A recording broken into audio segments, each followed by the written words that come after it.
ಮೈ ಸರಿ ಇಲ್ಲ ಅಂದರೆ ನನ್ನ ಹಾಸ್ಪಿಟ್ಲ್ ಅಡ್ಮಿಟ್ ಮಾಡಿ. ನಂಗೆ ಆಪ್ರೇಷನ್ ಆಗುವಾಗ ಫಸ್ಟ್ ಟೈಮ್ ನನ್ನ ತಾಯಿಯವ್ರ ಜೊತೆಲಿಲ್ಲ. ಸ್ಮಾರಕ ಆವಾಗ ರೆಡಿ ಆಗ್ತಾ ಇತ್ತು.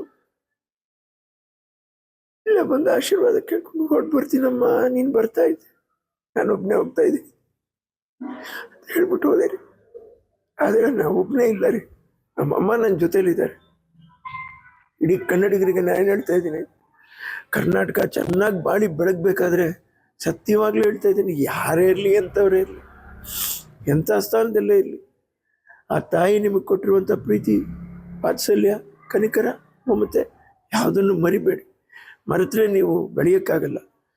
ಯಾವ ನಾಡು, ಯಾವ ಜನತೆ ತಂದೆ ತಾಯಿನ ಗೌರವಿಸ್ತಾರೋ ಪ್ರೀತಿಸ್ತಾರೋ ಅವ್ರಿಗೆ ನಿರಂತರವಾಗಿ ಯಶಸ್ಸಿರುತ್ತೆ. ಆ ನಾಡಿಗೂ ಕೂಡ ಅಷ್ಟೇ ಒಳ್ಳೆಯ ಹೆಸರು ಸಿಗುತ್ತೆ ಅಂತ ನಾನು 2 ಮಾತು ಹೇಳಿ, ನನ್ನ ತಾಯಿಯವರು ಹುಟ್ಟಿದ ಹಬ್ಬದ ದಿವಸ ಯಾವಾಗಲೂ ಆಸೆ, ಕಲಾವಿದ್ರ ಮೇಲೆ ತುಂಬ ಆಸೆ. ಯಾವಾಗ ಕರೆಸ್ಬೇಕು ಇನ್ನೋ ದಿವಸ ಅಂತ ನೋಡ್ಬೇಡ ಕಂದ, ಯಾವ ದಿವಸ ಯಾರು ಇರ್ತಾರೋ, ನಾವಿರಲ್ವೋ ಏನಿಲ್ವೋ, ಮನಸ್ಸಿಗೆ ಅನಿಸಿದ್ದನ್ನು ಕೈಕಾಲಾದರೂ ಇಟ್ಕೊಂಡು ದಯವಿಟ್ಟು ಬನ್ನಿ ಅಂತ ಕೇಳ್ಕೊಂಡು ನಾವು ಎಲ್ಲರೂ ಸತ್ಕರಿಸಿ ಪ್ರೀತಿ ಮಾಡಿಸ್ಬೇಕಪ್ಪ, ಇದೇ ಜೀವನ ಅಂತ ಹೇಳ್ಕೊಟ್ಟವ್ರು ನನ್ನ ತಾಯಿ. ಹೆಚ್ಚು ಕಡಿಮೆ ಅವ್ರ ಮಾರ್ಗದಲ್ಲಿ ನಡೆಯೋಕ್ಕೆ ನನಗೆ ತುಂಬ ಇಷ್ಟ ಆಗ್ತದೆ. ನನ್ನ ಮನಸ್ಸಿಗೆ ನೆಮ್ಮದಿ ಇದೆ. ನಿಮ್ಮ ಜೊತೇಲಿ ನಾನು ಇನ್ನೂ ಒಂದು ಗೋಡೆ, ನನಗೇನೋ ಒಬ್ರು ಬೇಕು, ನನಗಿನ್ನೊಂದು ಇರಬೇಕು, ಇವ್ರು ಯಾರು ಅವ್ರು ಯಾರು ಅಂತ ಕೇಳ್ಕೋಬೇಕು ಅನ್ನೋ ಭಾವನೆನೇ ಬಂದಿಲ್ಲ ನನಗೆ. ಯಾವ ಗೋಡೆನೂ ಇಲ್ಲ, ತಡೆಗೋಡೆನೇ ಇಲ್ದಿರೋ ಥರ ಆಗೋಯ್ತು ನನ್ನ ತಾಯಿಯವ್ರು ತೋರಿಸ್ಕೊಟ್ಟಿರುವಂಥ ಪ್ರೀತಿ ಮಾಡೋ ಶೈಲಿ.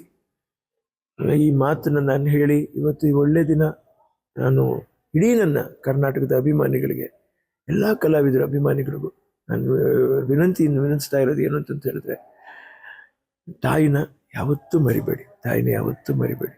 ಏನು ಬೇಕಾದ್ರೂ ಕೊಳ್ಬೋದು, ಎಲ್ಲಾನು ಕೊಳ್ಬೋದು, ತಾಯಿನ ಬೆಲೆ ಕೊಟ್ಟು ಕೊಡ್ಲಿಕ್ಕಾಗಲ್ಲ. ಅವಳು ಹೋದ್ರೊಂದೇ ಅವ್ರು ಸಿಕ್ಕಲ್ಲ. ಅಮೂಲ್ಯ ರತ್ನ ಅನ್ನುವಂಥದ್ದೇನೆ ತಾಯಿ.